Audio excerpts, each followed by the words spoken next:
Hi there, my name is Nora Crone. I'm a violist in New York City, a co-founder of the Till Project for String Players, and a musician's vocal dystonia recovery advocate. This video is part of a series on 5 physical habits to avoid for vocal dystonia recovery and prevention. And today's topic is stretching. Everything I'm going to share here is also applicable to other kinds of injuries, or even if you're not injured, so please feel free to stick around if you fall into one of those other categories. But before I get into today's topic, I just want to start by saying that if you're new to this channel, you may want to check out one of my previous videos where I discuss how I recovered from dystonia and give some context on the approach that I now use to assist others. I'll leave some links down below, but to sum up, I worked with a violinist named Sophie Till on an approach to playing that's based on sound physical logic, which I hope that you'll get a flavor of in the course of this video. Changing the approach to the instrument and repeating healthy movement over time changed my brain and nervous system. And after about 2 years of work with Sophie, I returned to professional playing. I am now 100% recovered, and it's now a great privilege to be a part of the faculty of the Till Project and to help others with this information. So now let's talk about stretching. So one place this came up for me in my recovery, and I'd say it's probably not too surprising, is the left hand pinky finger. So how many of us were taught, I wonder, to plant all of our fingers down in a frame and stretch the pinky across to its spot? And if we do this, right, if we leave our fingers down in a frame like this, because the pinky is shorter than the others, if it's going to get to its spot, it does need to stretch. And this is really a very common way of approaching the issue, but believe it or not, it actually can cause a lot of problems. So let's try an experiment. If I handed you a newspaper and I asked you to touch a word in one headline, and then another one, and then another one, what would you do? You would probably move your entire finger, hand, forearm together as a unit, even if you used different fingers to touch different words. And even if the words were relatively close together.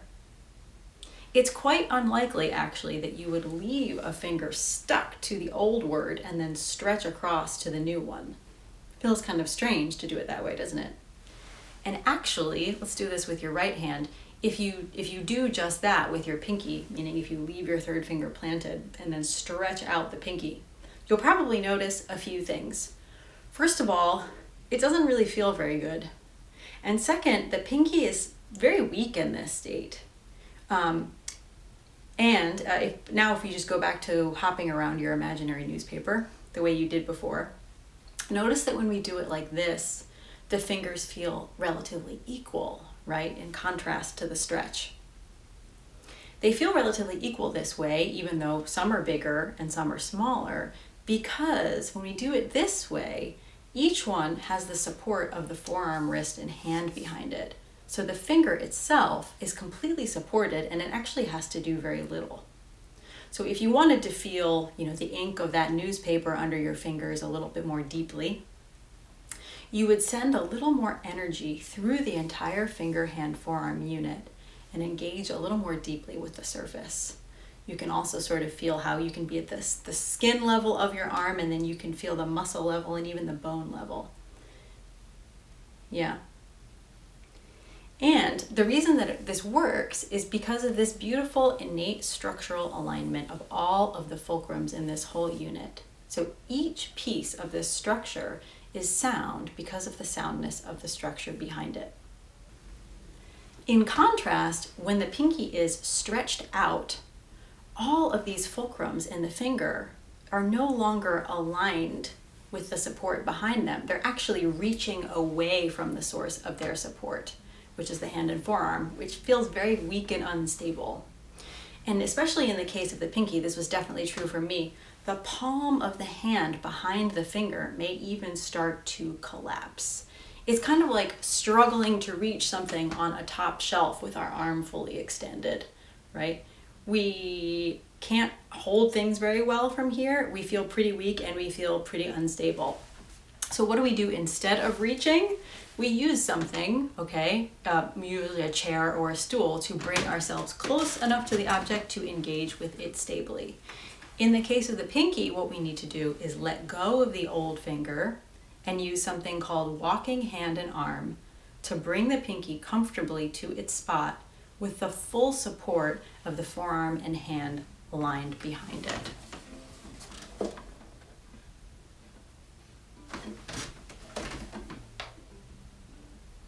So do you feel how much more stable this is? You can try it on the instrument if you want. You can try it on your face, on your imaginary newspaper. And hopefully you'll feel that that's a lot more stable than stretching. Now, yes, we do still need other tools in order to be able to move at a speed required for playing. And of course, we do play chords, right?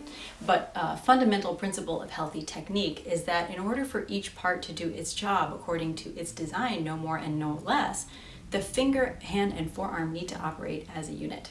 And there is always a way to make that happen.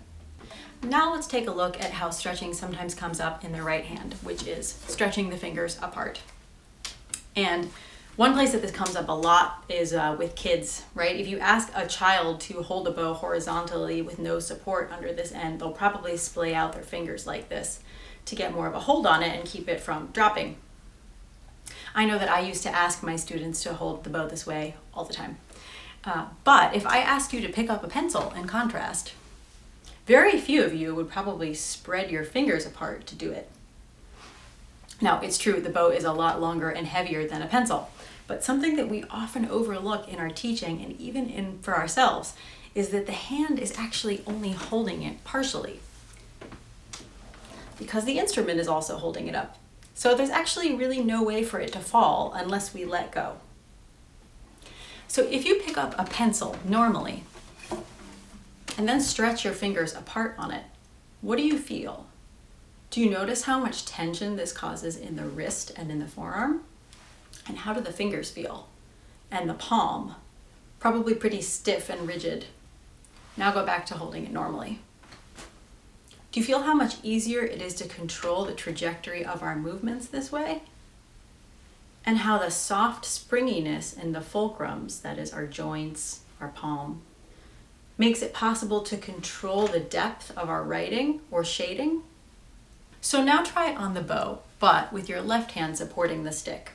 Just let your hand plop up there a few times and really let it be neutral. You may find this a little challenging at first. Many of us do because of the programming that we've had. And in that case, it's also fine to try it the other way around a few times.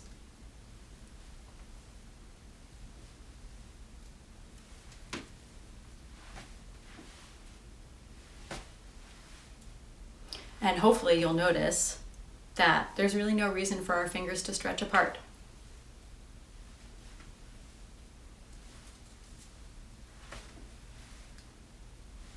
So the good news is, with the right kind of exposure and good guidance, our bodies can always find a way back to healthy, logical movement because we usually have a reference point in our daily lives. That's really what recovery is all about from dystonia, and honestly from any playing related injury. So these are just a couple of examples of stretching when it comes to string playing, but there are others, and I hope you've gotten at least a little bit of a sense of why it's so problematic and an idea about what we can do instead. But I'll close by saying that by far the best way to learn this information, and it really is a whole system, a whole library of information, and to ensure that it solves whatever you're dealing with, is to work directly with someone whose approach to playing is grounded in the kind of rock-solid physical logic I've been talking about and has experience with injuries. If you found this video helpful, please give it a like. If you want more videos on musicians' vocal dystonia recovery, I invite you to subscribe to my channel. And if you want to know more about the TIL approach in general, you can subscribe to the TIL Project. I'll leave links to both below. And of course, please share this video with anyone you think could benefit. If you want to know more about me or my work, please visit www.noracrone.com. Thanks so much. Take care.